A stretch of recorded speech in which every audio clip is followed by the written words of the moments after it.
Okay, so now we're going to look at steps 6 to 10, but it's important to note that after the 5 steps that we just drew out together, there are going to be 2 G3P molecules. So that means that everything is actually happening twice, and this is important to remind yourself when you're writing these down or when you're answering questions on a quiz or a test or an exam, that everything is actually going to be happening twice in the reaction that we are going to draw out together. So what we're going to start with is we're going to actually redraw our G3P molecule. So let's redraw that G3P molecule. So we've got that hydrogen, that carbon with the double bond to oxygen.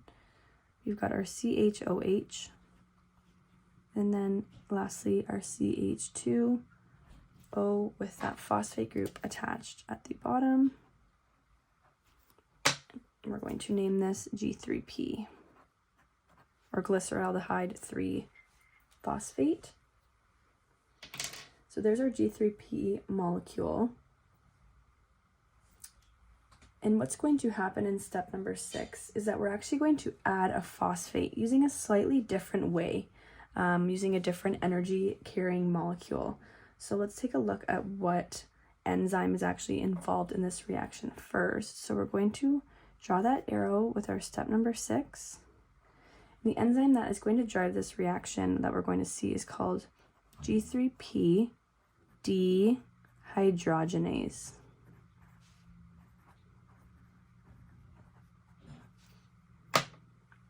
Okay, so there is our enzyme that's going to drive this reaction that we're going to see. And what dehydrogenase means is that we're actually going to take off this hydrogen here on our G3P molecule. So again, the enzyme G3P dehydrogenase is taking off this hydrogen molecule that we see at the top here. So now let's look at the energy carrying molecule that comes in. So usually we saw ATP, but we're actually going to see a different molecule, and it's actually called NAD. So what happens is NAD is coming in. So here's NAD. And what NAD is going to do, it's going to actually grab this hydrogen from that G3P molecule. And at the same time, an inorganic phosphate is coming in as well into this reaction here. So NAD has grabbed that hydrogen molecule, it's grabbed the electrons, and it's changed into this high energy molecule called NADH. But remember, at the same time, that inorganic phosphate came in, thus we're going to see another phosphate group that's attached to the molecule that we end up with. So let's draw that molecule that we actually end up with. So we have a phosphate group that's attached here, because remember that inorganic phosphate comes in, so a phosphate group is going to be here. We then have an oxygen, a carbon with a double bond oxygen. We have our CHOH, and then our CH2O. And then we have our phosphate group attached to the bottom of this molecule. So again, what happened was we had our G3P molecule. We then have an NAD molecule coming in. So this high energy molecule is going to pick up this hydrogen driven by this enzyme G3P dehydrogenase. Inorganic phosphate is coming in at the same time, and that's where we see this other phosphate group attached. Where our hydrogen once was, that NAD picked it up, created NADH as well as the electrons, thus it's a high energy molecule. That inorganic phosphate came in and it attached itself onto this molecule. Okay, so what we can actually call that is 1,3-biphosphoglycerate. So this is called 1,3-biphosphoglycerate because we now have a phosphate group on the first carbon and the third carbon, and there's 2 of them, thus it's biphosphoglycerate. Okay, so that was our step 6. So let's draw our arrow for step 7. So the next step is actually going to involve one of the phosphate groups from this 1,3-biphosphoglycerate, and we're actually going to remove that phosphate group. How do we do this? Is through the use of ADP. So what happens is that ADP, not ATP, ADP, is going to come in. It's going to steal one of these phosphate groups that we just saw on 1,3-biphosphoglycerate. It's going to steal that phosphate group, and it's actually going to create ATP. Okay, so we actually just created energy. We created ATP by grabbing one of those phosphate groups off of 1,3-biphosphoglycerate and creating ATP. So now we're actually going to draw that molecule. So we just produced that energy by stealing that phosphate group off of this substrate. So let's draw that molecule. So we have an oxygen up here with a negative charge. We then have a carbon with a double bond to oxygen. We then have our CHOH. Then we have our CH2O, our phosphate group at the bottom. All right, so we can see that phosphate here has now been taken and is gone. Okay, so now we're left with one phosphate, and where did that phosphate go? It got attached on to ADP, thus making ATP. So we actually just created energy. And if we look at the enzyme that drove this reaction, it is called phosphoglycerate kinase. So there is our enzyme in step number 7.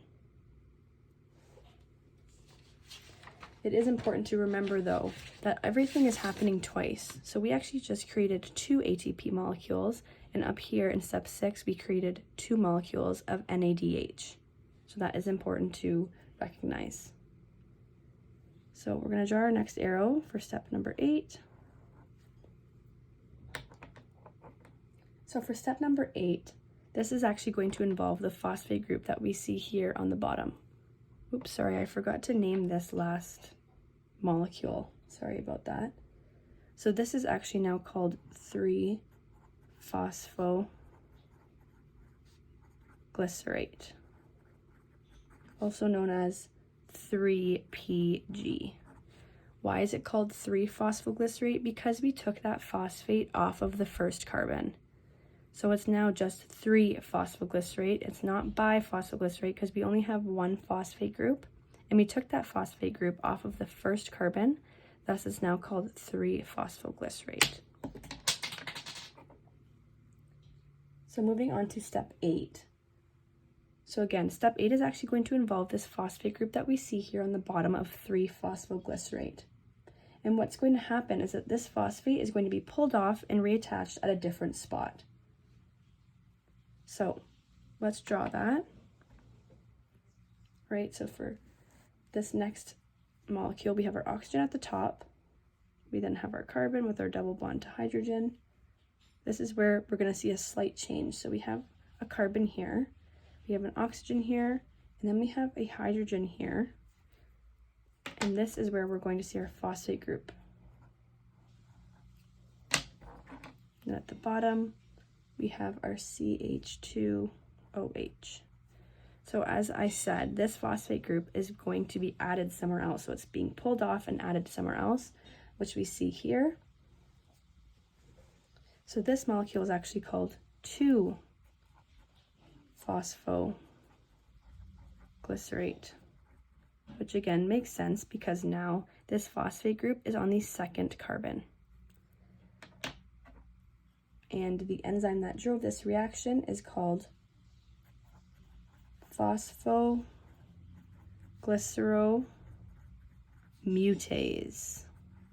So you can kind of think of it as this enzyme is kind of mutating 3-phosphoglycerate by changing where its phosphate is, creating 2-phosphoglycerate.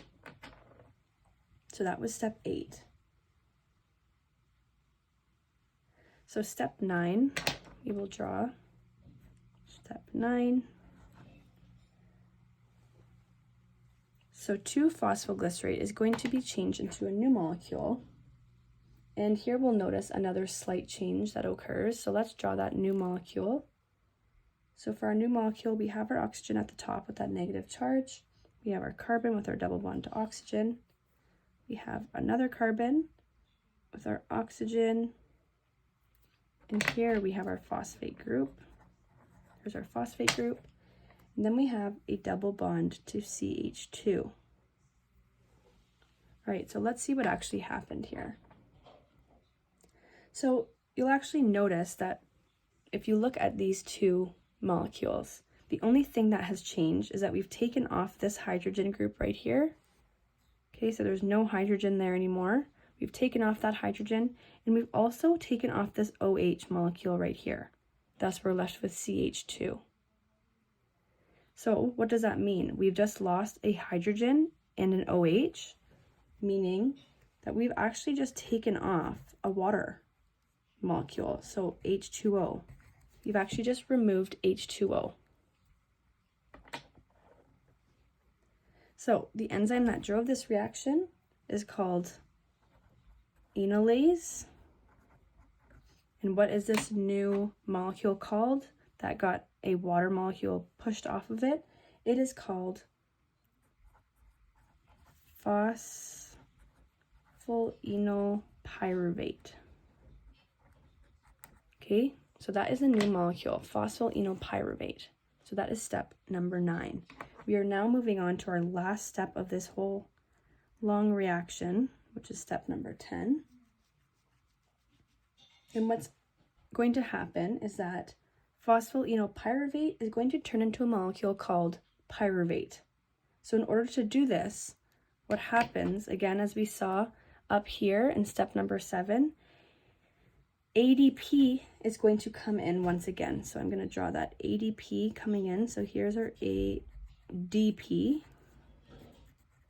Okay, so here's ADP. And what ADP does, it's going to pick up this phosphate group that we saw in phosphoenolpyruvate. It's going to pick up that phosphate group, which is going to turn it into ATP. So again, we are producing energy once again. So there's our ATP. So because we took off this phosphate group, let's redraw our enzyme, or sorry, our molecule, not enzyme. So there's our oxygen. We have our carbon with our double bond to oxygen. Then have another carbon to a double bond oxygen. And then at the bottom, sorry, we're getting quite small here, we have a CH3. Okay, so again, see how that phosphate group is now removed. So this new molecule is called pyruvate. And it's important to look at what enzyme drove this. It is called pyruvate kinase. So that is the end of glycolysis, but what we're going to do is we're just going to draw a box here and remind ourselves that we end with 2 pyruvate molecules, because remember, everything's happening twice. So we're ending with 2 pyruvate molecules. And lastly, what I'm going to do here is that this whole phase here is actually known as the energy payoff phase. So energy payoff, because we are actually making ATP. So see how we took our ADP in step number 7 as well as step number 10, grabbed that phosphate from the substrate and created ATP.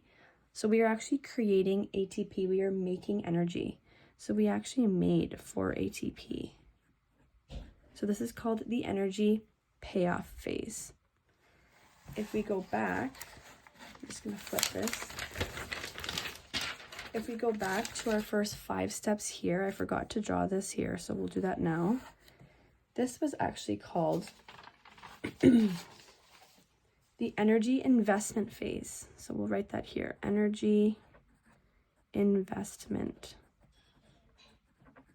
phase. Why is this called the energy investment phase? It's because we're using ATP. So remember, glucose needed that kickstart on step number 1, as well as in step number 3, fructose 6-phosphate needed that kickstart from ATP. So we've actually used 2 ATP. So 2 ATP were used.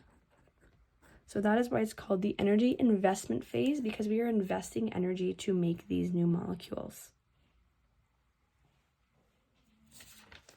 So the last thing that we're going to write here, so here is the energy payoff phase. The last thing that we are going to write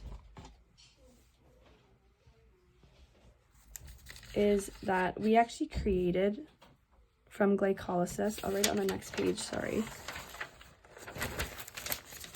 So in glycolysis,